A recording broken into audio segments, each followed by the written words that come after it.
Hello, everyone. We are doing the Numerology and Astrology for February 22nd, 2022. Yes, this is the day where the full impact of the Pluto return hits the US chart, and I am doing this the day ahead, and I'm crossing my fingers that we aren't going to have a war in Ukraine on the 22nd. Let's please make sound minds and heads and leaders make choices that are good for humanity rather than terrible for the world in general. But that's my prayer and that's my wish. Okay, let's do the numerology for today. If you add all those numbers together, you get the number 12. And if you add the 1 and the 2 together, you get the number 3.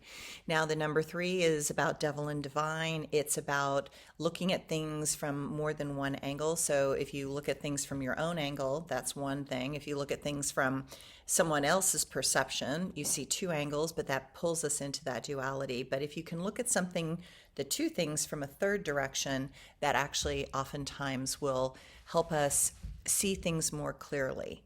So it reminds us to look at all the sides, both directions, before we step out and into the world. The duality of this world expands into more extreme positions today, and us with it. While the number 3 is intended to be positive, it reminds us that to have resolution, we have to be inclusive of that duality in which we live.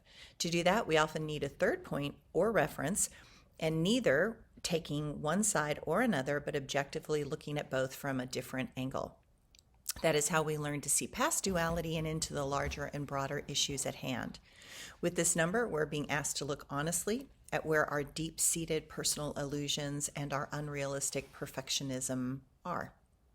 We live in a world that continues to want to live in the delusion and that we should always get what we deserve rather than learning to deal with what is happening in the moment. We can use the amazing depth inherent within this number to illuminate those things that are trying to get to us, to see the conflict, to see the perfectionism, and somehow work together to stabilize things. We can mistakenly believe that our shallow commitments will create happiness when there is so much more being asked of us today. The trick today is to not put a positive spin on situations in which the negativity is so blatantly obvious. If we are unwilling to see the problems arising, we will also not come up with solutions to those problems. And the astrology today. The moon is in the emotionally complex sign of Scorpio, and it asks us to be brave when facing the emotional onslaught of feelings that are now going to arise. The passionate intensity of some intends to override others, and that is going to force some to engage in ways that are dangerous and subversive. Neptune and Vesta are going to sextile, and it will become clear that more energy is going to be required going forward. Certain causes are going to ask for our help. It is our devotion to them that can support change in a dangerous world whose course is unfolding.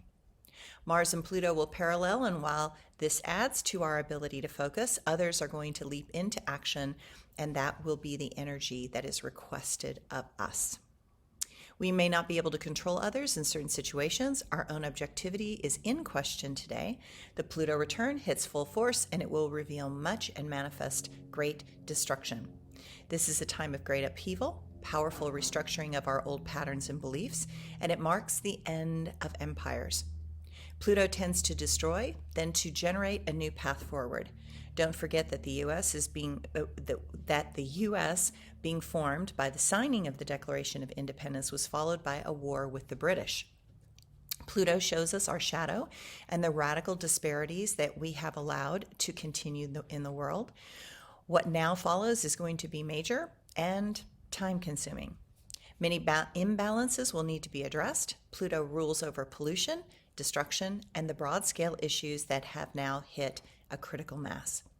What is clear is that as we move into this very new reality, and then Pluto goes finally into Aquarius in March of 2023, we are going to reinvent ourselves and bring things forward and into the light. My quote for today: "Those that create war are monsters of the greatest kind. They do not listen nor take actions that rhyme.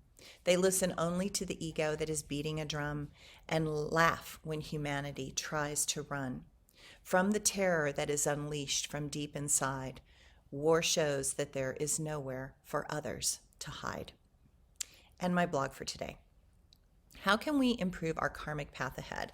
I know that the first step is always kindness. When we do not know what to do, being kind can help in ways that make small things improve. I have listened to my ancestors speak about the wars they have lived through. I have studied what I can to understand this tremendous negative force that powers war and hate. It is a conflict that plagues humanity's soul. I know that many care and want peace for the greater good of all. I pray for leaders that can hold strong in a world at the edge again. War is never the answer to get anything war is never an answer to anyone or anything. It is an atrocity that causes suffering and solves nothing. War is an emotion that wants to take without payment of any kind. It only intends to override and deny the rights of others. There are wars of words where hate is actively concealed. There are wars against those that believe different than us. There are wars that haunt the ages and will not let us forget, because some things that mankind has done are so terrible that we must shudder in horror as we remember. Thanks, everyone. Protect Ukraine.